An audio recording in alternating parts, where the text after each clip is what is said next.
This is painful to watch. I wonder if you can relate to this.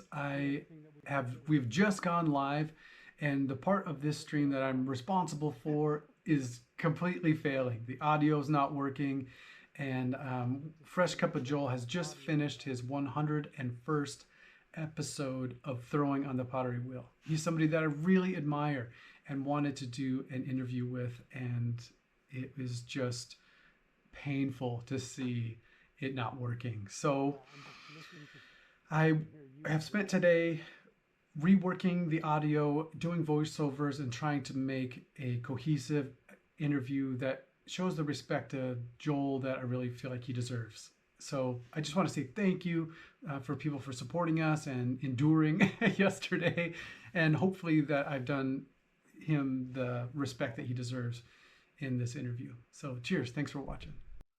Like, I was young once too, and I don't know what I would have been up to if I had access to the internet at like 8 years old and could just make an anonymous account and bug some guy from Canada doing pottery. Okay, first I just want to say thank you, Joel. Without you, I cannot have done this. For me, it was impossible. Thank you so much. You're very welcome. You're very welcome. Fresh Cup of Joel, tell us truthfully, on day one of your live stream, was that the first time you had ever thrown on the wheel? That was it. That was it. Yeah. So, like, that was the very first. I did some slab work stuff in high school, like you usually do. I did 9 through 12 art, but that was the first time I ever touched a pottery wheel in my life. How did you come up with the idea to stream on your first try on the wheel? Had you already done some live streaming? Yeah, so in 2022, well, okay, we want to go way back to the origins. I did a podcast in 2019 with some friends, but then it got kind of kiboshed because of the events in 2020, late 2019, 2020. So I had some experience with broadcasting to the internet through that. And then in 2022 is when I decided to start just streaming on YouTube. I played a video game called Dwarf Fortress. And then basically I was watching Chad and seeing him throwing, and then I met a bunch of friends through that. And I was watching him do it, and he got me to 50 subscribers just through promotion so I could do shepherd slinging. And then when I got the pottery wheel, it just seemed like a perfect way to share that with the community, that it was like my first time on the wheel. And that's honestly how it started. I had no intention of like making it on YouTube in the sense of like being successful on YouTube or anything. I really just was like, how can I share this with the community and kind of record my journey for myself? Yeah. At the same time. So YouTube, it just seemed like a natural option. So what was it like on that first stream while trying to throw for the first time? It was very unnerving. I didn't know what to do. I mean, at the same time, I'm like a very, I don't even know what the word is, but I don't mind like being a fool or being seen as a fool kind of thing. Like I'm totally fine with showing people that you're not going to be good at something the first time you do it. It's kind of, I don't know, kind of being just that open book for people, like showing people like, hey, this is what it can look like. And I've never had any in-person pottery lessons. I've had lots of advice from Muirhead Pottery and Ben Wolf Pottery and Ug Chugs as well. But I've never like been to a pottery class before. And so that's what it looks like. I think it was just like an honest kind of take on, if you're going to do this on your own, expect not to be able to even get a piece of clay to stick to your pottery wheel for like the first week. That is amazing. To me, that is the most genius act of courage I can dream up. To put yourself out there in such a vulnerable way is so difficult, but it is such a brilliant idea. It is no wonder people want to watch you. I never thought of it as like, oh, nobody else is doing this. I've never seen anybody else still to this day like have their full pottery experience on YouTube. But then when people Outchucks and Ben Wolf were coming in and they're like, wow, this is really something different. Like, I've never seen this. And I was like, okay, maybe. I mean, my plan was to do a full year of live streams, but or at least 5 days a week. That was my initial, like, once I started getting some good traction, I guess, and positive feedback from it, I said, like, okay, I'm going to do all the way, the first full year of my pottery experience. I'm going to live stream every time that I go on the pottery wheel. And that's remained true up until just after day 100, which I just did last weekend. Congratulations, by the way, 100 days. Holy cow. How much time has gone by since day one? The first live stream, I believe, was September 16th of 2024. It was 5 days a week up until around, like partway through December. I kind of had to draw back a little bit. The winter was kind of weighing on me. And I mean, part of it too was just trying to figure out how to stream, like, because I couldn't do it in the garage anymore because it was so cold. I attempted to do it in my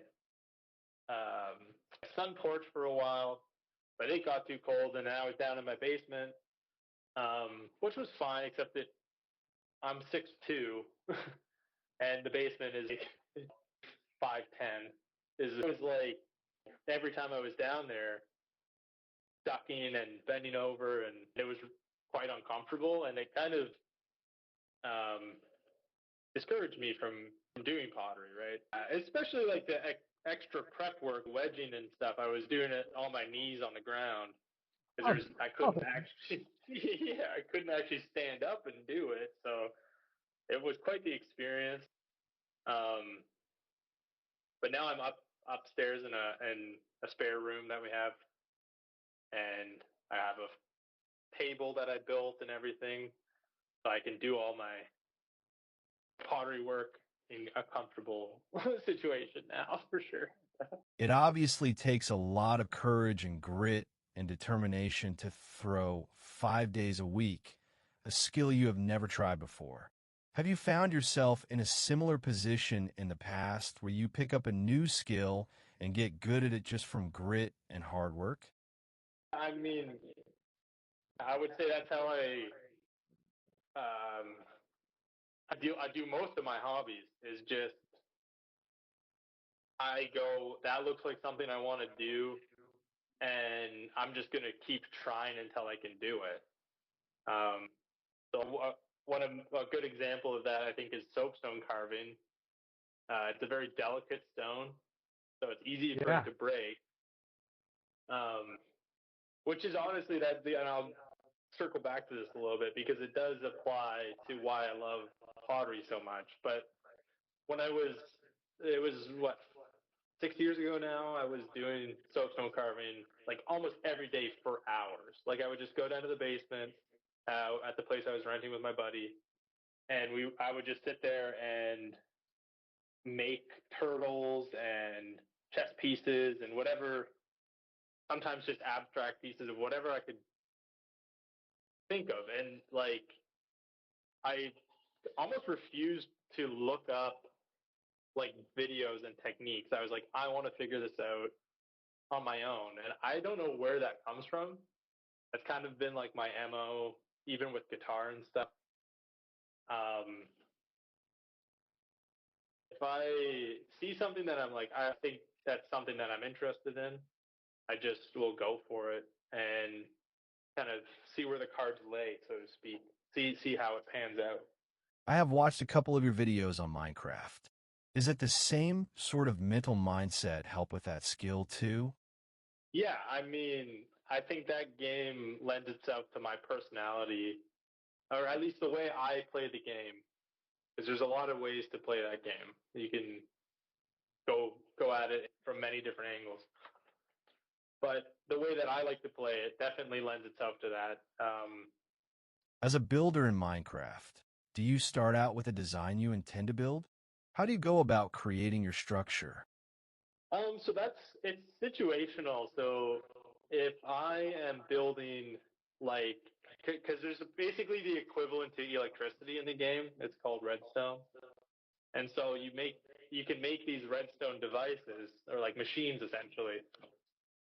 And if I make one of those and then I want to like encase it in some sort of building, then usually it's kind of like, okay, I'll build the machine and then I'll play with different ideas of how could I surround this in a way that I can still see what's going on with the machine, that's aesthetically pleasing, stuff like that. Yeah, yeah. But for a lot of it, it's like I have a general idea of like, okay, I want this to be like a cottage, or I want this to be more modern, that kind of. I have a general direction that I want to go, but a lot of the time I just find myself playing around with the different blocks that are in the game, and I just messing around with different combinations and what a lot of the builders in Minecraft call like your block palette. You kind of come up with 6 or 7 blocks that you're going to use throughout the whole build, and then just kind of stick to those, just so it doesn't get too busy. Is that pretty typical for how you approach soap carving, pottery, or Minecraft, where you familiarize yourself with the block basics and then you allow your creativity to flow out of you naturally across platforms? Yes, yeah, that's very well put. Yeah, it's like learning the general rules of the art or the game in the case of Minecraft, and then just letting your mind go and being like, okay, well, what if I do this? And if something's not working, really trying to understand why it doesn't work, so that you're not, or remembering that it just doesn't work. Sometimes you don't, especially in Minecraft, you don't fully know why something doesn't work, but you'll go, okay, that didn't work, and just remember that for the next time that you're doing something similar. You're like, okay, well, the last time I tried this, I would say like with pottery, it's much more what does work. Okay, I did this before. This works, and why? And then being able to kind of, I would say, sometimes push the limits or just try things that I've seen people do that I don't. I honestly, okay, I was gonna say that like I understand how they're doing it, but sometimes it's almost better if I don't know how hard something is, so I don't get in my head about it. you know. Like I've been told by like Ben Wolf Pottery, for instance, there's been a couple pieces that I've done, and he's like, "Yeah, like you made this long neck, like a skinny neck vase, and that's a difficult thing to do." And I was like, "Oh, it really?" like I don't know. I just if I don't know, then I don't feel that. I believe that makes you completely unique.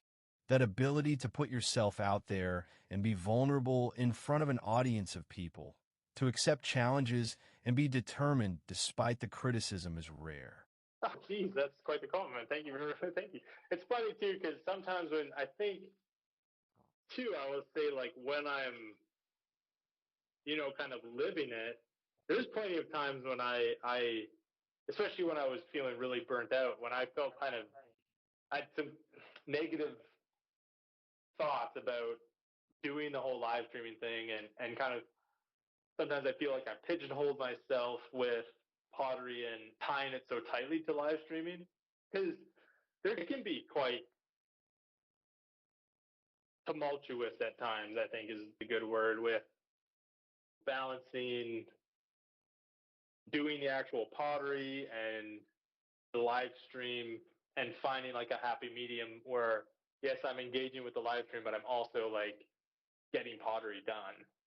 Speaking of balance and the Cup of Joel stream, what is the future of your channel? After 100 streaming days, what does the next chapter look like? So I think ultimately the biggest difference will be that I'm going to do pottery not on a live stream.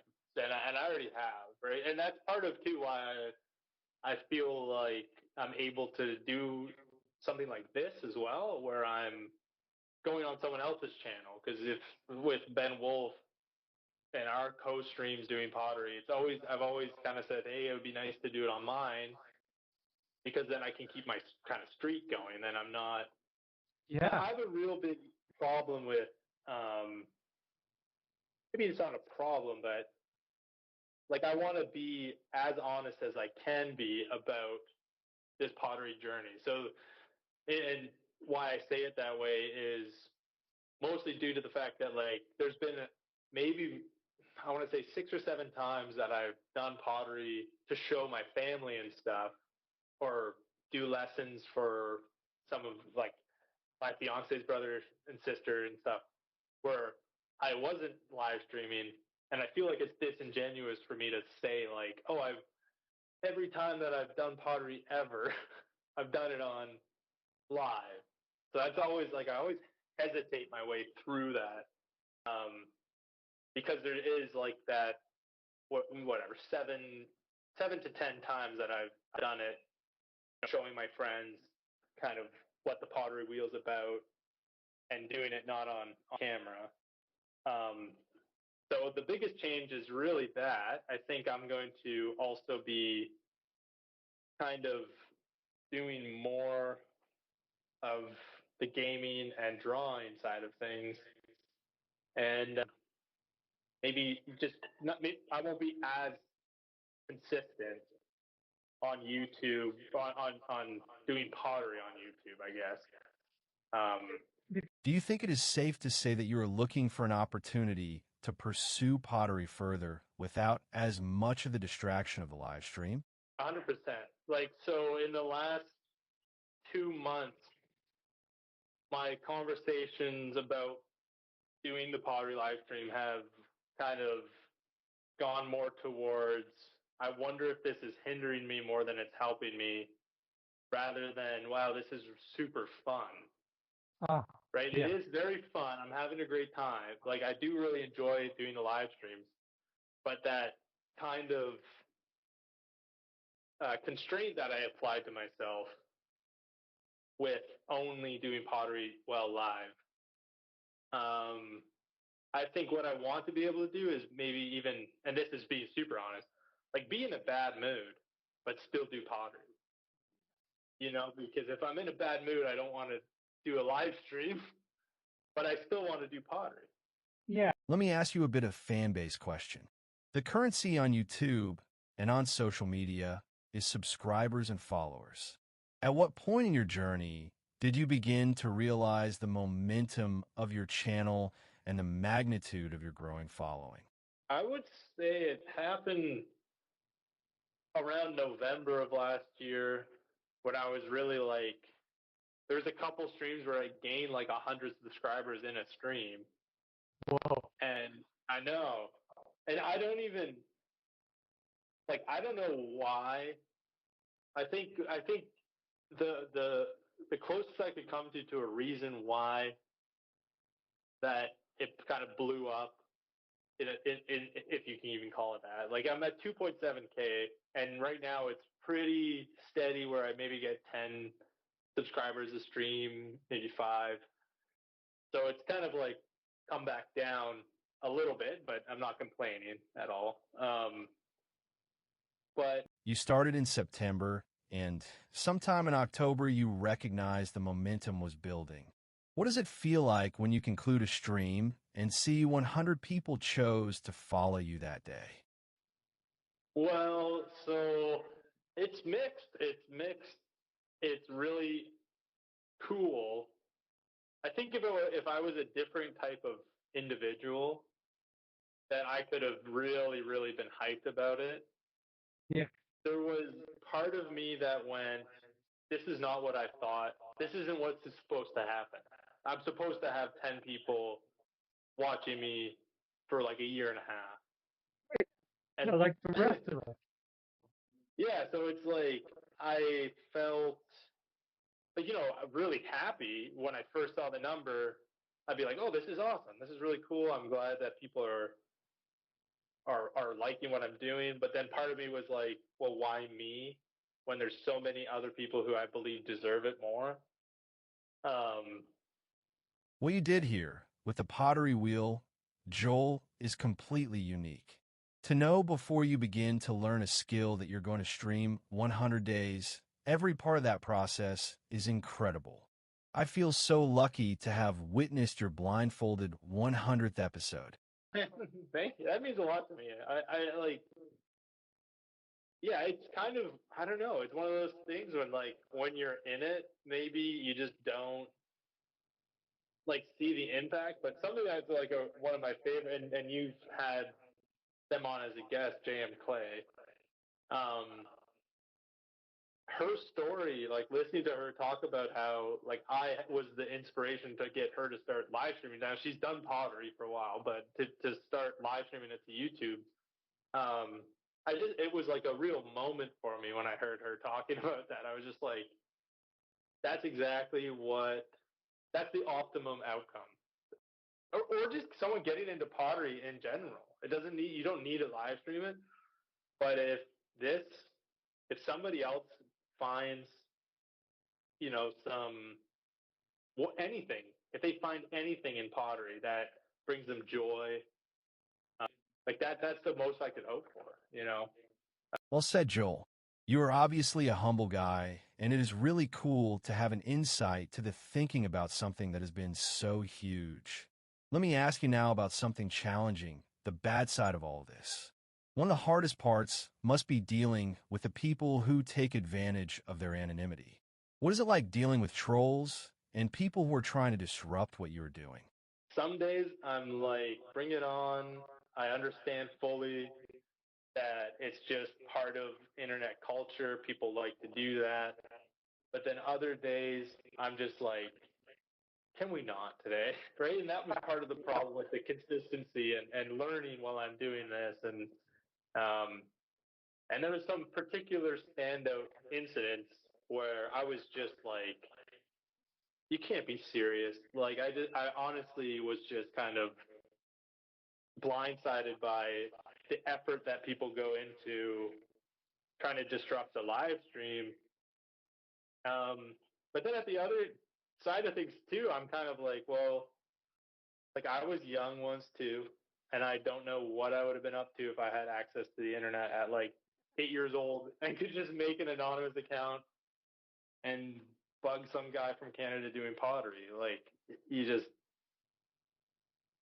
and the I've had some not great reactions, and that's part of doing this whole live stream thing is just it's all out there, and I'm kind of I don't really like doing one of my streams and then like privating it because I'm like, oh, I don't like the way I reacted to this or that. It's just there. It is what it is. Someone watches them all back. They'll see when I'm having a bad time. They'll see when I'm having a good time. Times that I just am like calling people dum dums and stuff like that, and maybe not so simple of words, but I think most of the time, or like at least a small majority of the time, I've handled it pretty well. And yeah, like I was saying, it's just kind of part of the internet culture and sort of to a degree what you sign up for when you start kind of putting yourself out there on the internet. Not everyone's going to like you, and that's just something that it is what it is. Like you can't really change that. I think the same goes just in person. I think it's a little bit more subdued when you're meeting someone in person, but I mean, you can kind of tell if someone's like not really jiving with you. I will say too, I'm quick now that you mentioned the word hide. I am not hesitant to just hide people from my chat as well. That's something that I see other streamers do, and I think I do. For a while there, I was doing it quite a bit, but it just is like if someone's going to come in and start saying a bunch of, what I'm not sure if you're familiar with the term edgelord. Somebody who is trying to be really edgy all the time, and they're just trying to say stuff to get out, either under people's skin or just things that are really controversial. Those types of people let me put it this way. If you come in and you say hello and you interact for a little bit and then you start making jokes and teasing and stuff, you got a lot better of a shot of sticking around than if you just come in and start acting like just saying a bunch of baloney. Sometimes too, I think one of the most difficult aspects of streaming is you don't get any of the cadence of how things are being. So someone could be typing something thinking that, oh, it's going to come across really funny, but then when you're reading it and it's just text, there's no context, no syntax. Exactly. So there's sometimes that I've had interactions with my chat where like afterwards I'm like, that easily could have just been someone making a joke that was meant to be just like, and then I just kind of took it the wrong way. That's probably one of the harder things to deal with for me, is just going like, okay, so I reacted like this, but what does my audience think about the way that I reacted to this? Wow. Audience empathy is deep consideration for the folks on the other side of the camera. Something I will take away with me from this stream. How might our audience think about our reactions and comments is a powerful tool in removing the toxicity anonymity can bring to social media. Let me ask you about some highlights from your 100 days streaming. For me, and I'm sure many others, your Halloween special, when you dressed up as Mario, was awesome. So the Mario one, of course, I was having so much fun at, and I think one of the highlights of that entire episode was getting a suggestion to make mushrooms from the chat and then just kind of doing it. And I was like, how did I just do this? Like, I don't know what I'm doing. And then, but I think it was either day 13 or 16, and I can't recall. But it's one of those two episodes, and Ben Wolf and I were going to do a stream together, and we couldn't get it working.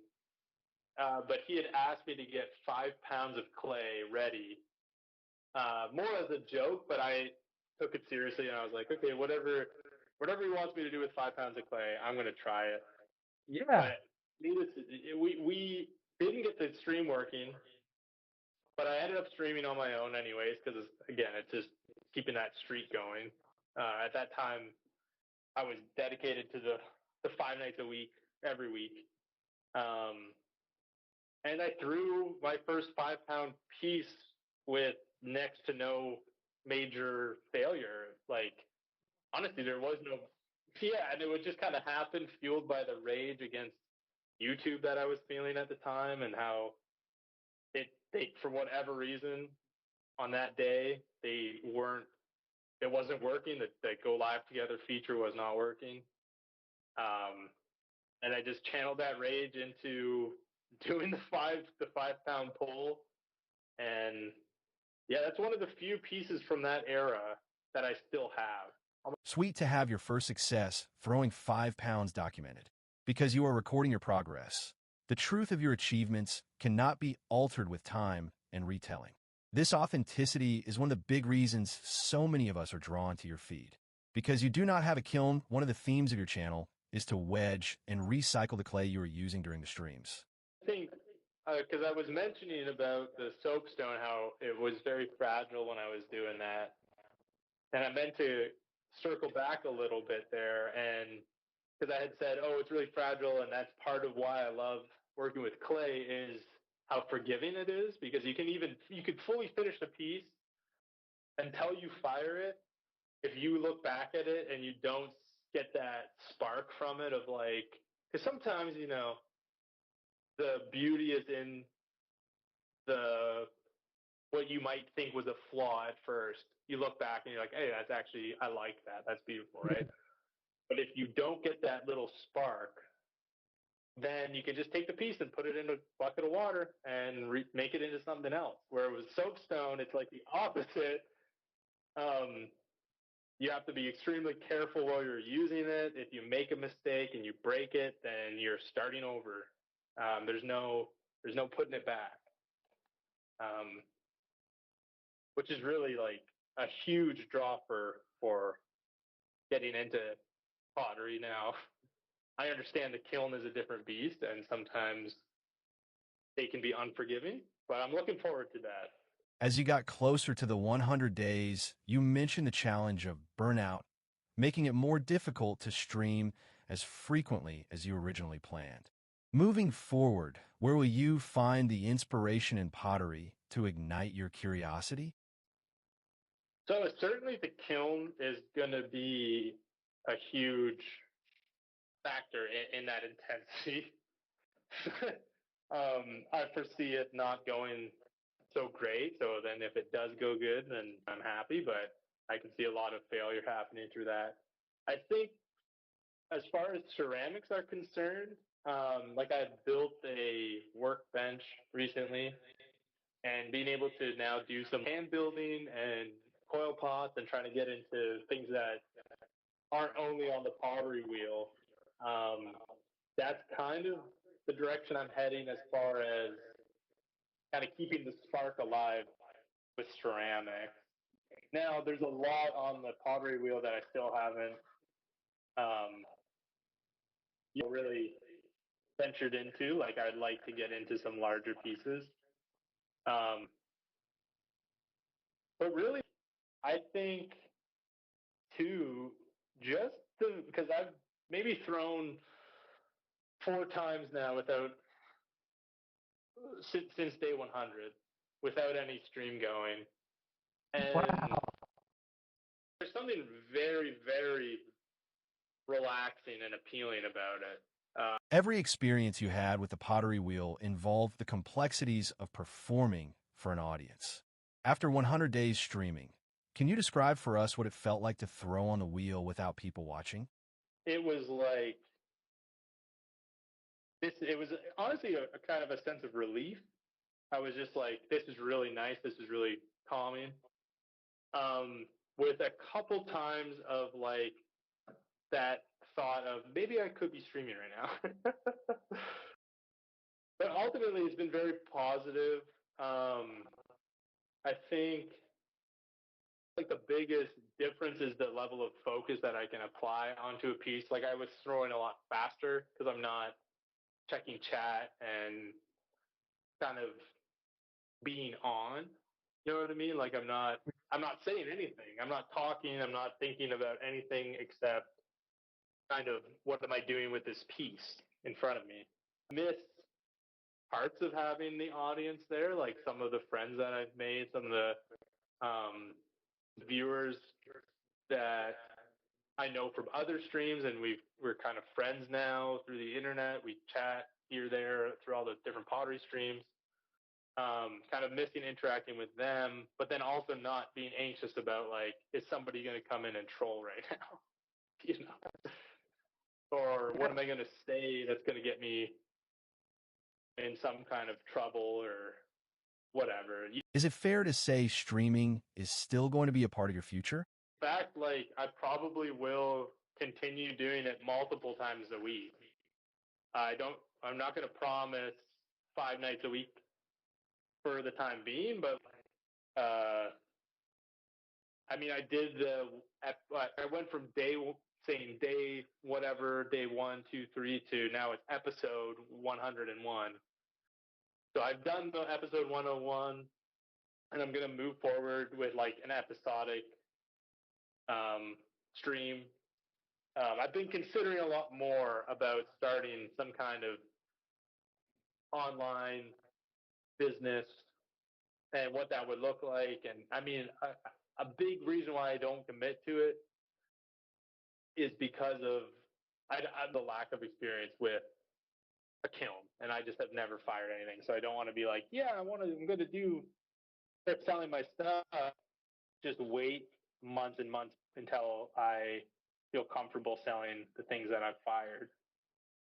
I have been hesitant to commit to anything like that because you get asked that a lot.